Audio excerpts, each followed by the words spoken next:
सीकर राजस्थान से आज हमारे साथ केंद्रीय विद्यालय सीकर से श्वेता पिलानिया है, जिनकी उम्र 14 साल है, लेकिन इनकी उपलब्धियां बहुत ही हैं।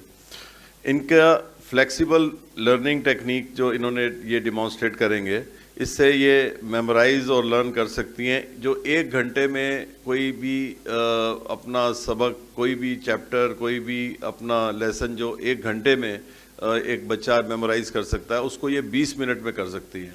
अगर ये टेक्निक हमारे बाकी बच्चे भी उसका इस्तेमाल करें तो उनके पास काफ़ी समय रहेगा। जितनी देर में स्कूल में ही वो पढ़ के आएंगे वही काफ़ी होगा। घर में उनको लंबा चौड़ा अपना होमवर्क में बहुत ज़्यादा टाइम नहीं लगाना पड़ेगा और वो बहुत जल्दी मेमोराइज़ कर लेंगे। मेमोराइज का मतलब है कि ये लर्न भी करती हैं, उसके साथ साथ ये सिर्फ रीडिंग और राइटिंग के ऊपर विश्वास नहीं रखती, ये रट्टा लगाने के ऊपर विश्वास नहीं रखती, ये लर्निंग पे विश्वास रखती हैं। तो अब ये अपना टेक्निक आपको बताएंगे।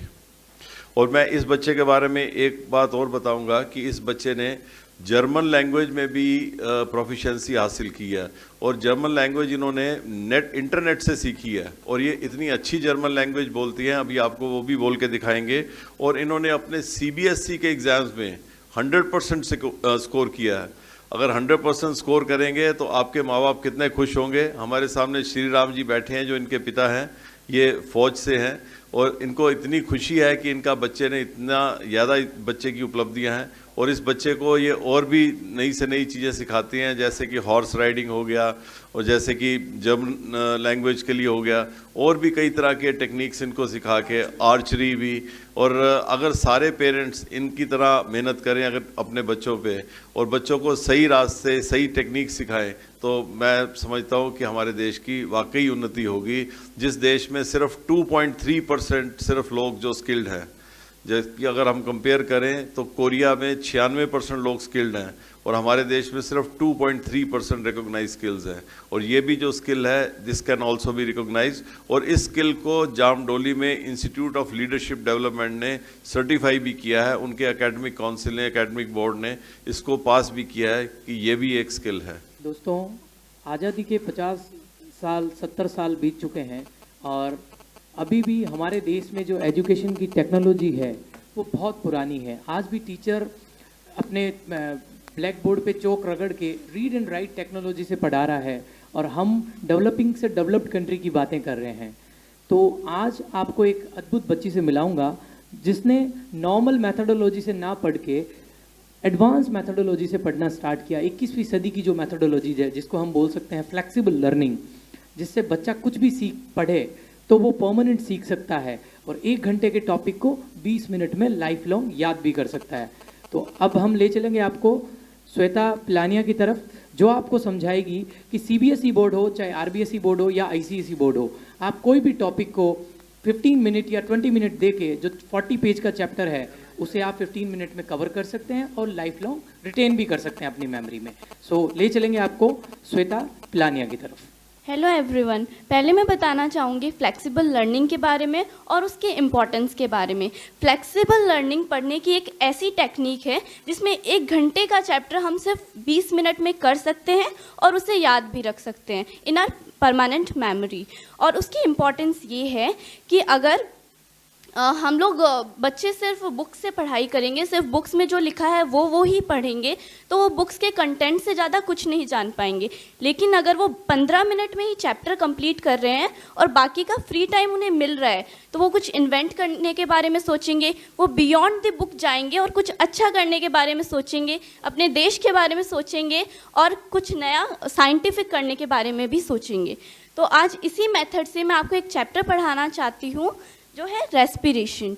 जो फ्लेक्सिबल लर्निंग होती है ये 4 स्टेप्स में होती है। इसका जो फर्स्ट स्टेप है वो है ऑडियो विजुअलाइजेशन, जिसमें बच्चा वीडियो को देखता है, उसमें जो हो रहा है उसको समझता है और उसके बारे में डिस्क्रिप्शन भी देने के बाद में कैपेबल हो जाता है। सेकंड जो स्टेप होता है वो वर्कशीट्स देना होता है। जो टीचर होते हैं वो उनको वर्कशीट देते हैं, बच्चे जिन्होंने वीडियोस पहले से देखी हुई है उन वर्कशीट्स को फिल करते हैं। थर्ड जो स्टेप आता है वो है फील एंड एक्सपीरियंस या फिर रोल प्ले। हम बच्चों को अलग अलग रोल्स दे देते हैं। जैसे मैंने कोई भी टॉपिक पढ़ाया, उसको अलग अलग रोल दे दिए, उसने अपने आप को एक्सपीरियंस किया, उसने देखा कि मैं क्या हूँ एंड ये प्रोसेस कैसे हो रहा है कंटिन्यू। जो फोर्थ स्टेप है टीचिंग अदर्स, वो बच्चा दूसरों को पढ़ाएगा जिससे उसका कॉन्फिडेंस भी इंक्रीज होगा, उसको कंसेप्ट भी अच्छे से समझ में आएगा। ये सारा फ्लेक्सिबल लर्निंग के अंदर आता है।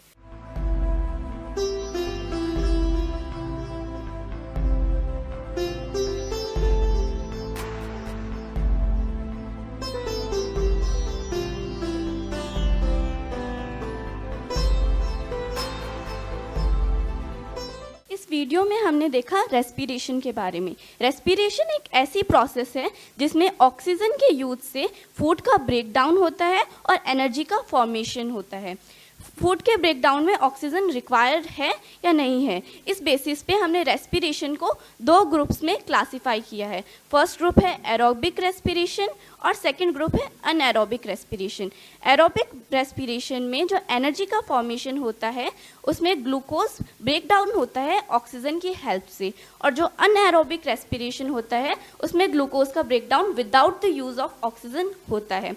इसमें हमें ये भी बताया गया है कि रेस्पिरेशन की रिक्वायरमेंट क्या है। तो रेस्पिरेशन की रिक्वायरमेंट है कि उसमें एनर्जी का फॉर्मेशन होता है, ये हमने देखा, और एनर्जी का फॉर्मेशन होगा तो जो भी सेल प्रोसेसेस कर रहा है उसमें वो एनर्जी बाद में काम आएगी। और अगर हमें आप बताओगे कि ये टेक्निक आपने कैसे मास्टर किया?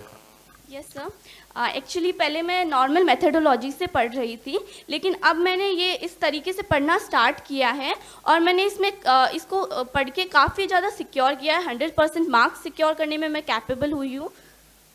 तो बताइए वो टेक्निक कैसे आपने? मैंने ये किया कि मैंने वीडियोस को पहले देखा, उनको समझा, एंड देन मेरे भाई को, मेरे फ्रेंड्स को, उन सबको वो समझाया, और इससे मैं इसमें मास्टरी मैंने हासिल की है। There are 2 words most important persons in our life, mother and our father.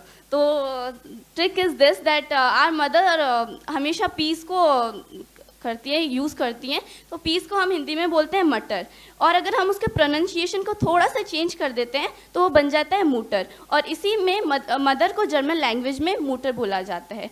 और इसी तरह फादर से जो प्रोनाउंसिएशन मैच हो रहा है एफ, फाटर, फाटर हम बोलते हैं जर्मन लैंग्वेज में अपने पिताजी को। एक इम्पॉर्टेंट वर्ड है गुड मॉर्निंग, जो हम सुबह उठते ही विश किया करते हैं। गुड मॉर्निंग को जर्मन लैंग्वेज में बोला जाता है गुटन मॉर्गन। Thank you.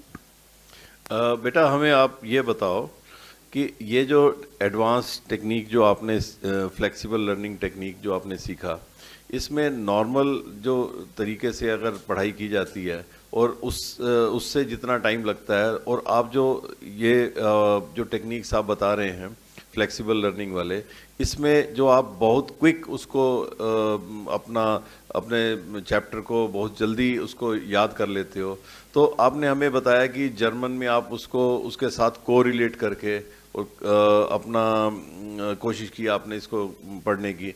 लेकिन अगर मैं जर्मन नहीं जानता, मेरे को कोई, मैं किस चीज़ से रिलेट करूं जिससे कि मैं इसको बड़ी जल्दी फ्लेक्सिबल अपना लर्निंग टेक्निक को यूटिलाइज करूं?